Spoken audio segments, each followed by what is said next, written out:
श्री स्वामी समर्थ। जय जय स्वामी समर्थ।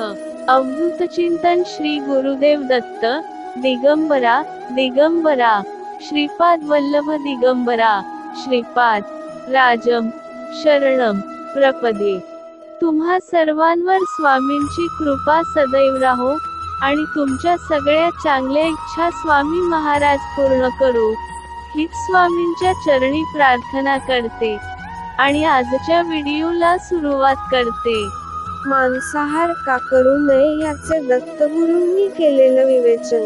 श्री गुरुदेव दत्त। एक गुरुदेवांच्या शेजारी एक गृहस्थ राहत होते। त्यांनी एक कुत्रा पाळलेला होता। त्या कुत्र्याला रोज मांसाहार लागत असे। एकदा त्या दादांना बाहेर गावी जायचे होते, पण कुत्र्याला कोण सांभाळणार म्हणून त्यांनी गुरुदेवांना विचारले। गुरुदेव म्हणाले, ठीक आहे, आम्ही सांभाळू त्याला।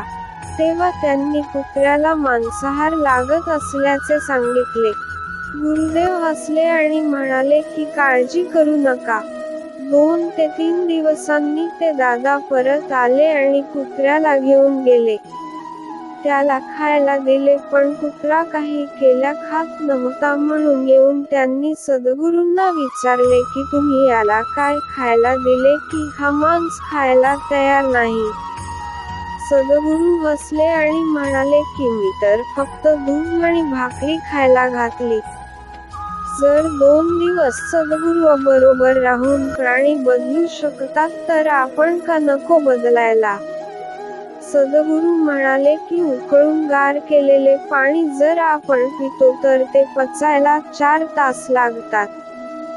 साधे पाणी पचायला 8 तास, शाकाहारी जेवणाला 12 तास, तर मांसाहार पचायला 72 तास लागतात। मग आपणच ठरवायचे आपल्यासाठी काय योग्य आहे।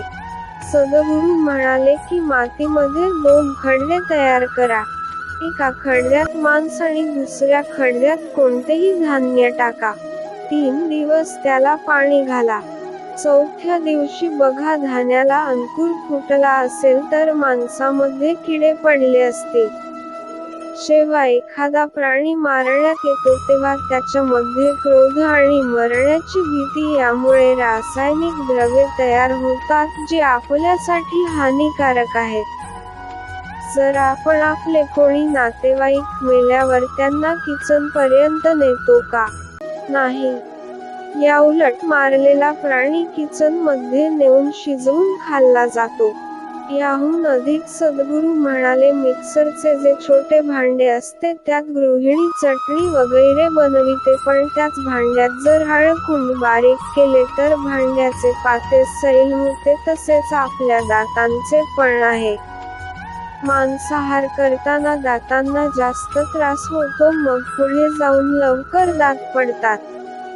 कोणी म्हणेल की दाताचे सुळे मांसाहार करण्यासाठी तर आहेत, पण सद्गुरू म्हणाले ते सुळे कठीण फळं खाताना तोडता यावी म्हणून आहेत। आता आपण ठरवा की जर सद्गुरू एवढी योग्य शिकवण देत आहेत तर आपण त्याबद्दल विचार नको का करायला?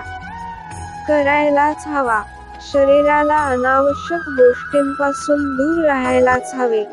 मग तो मांसाहार असो, व्यसन असो व नकारात्मक विचार यांचा त्याग करायलाच हवा।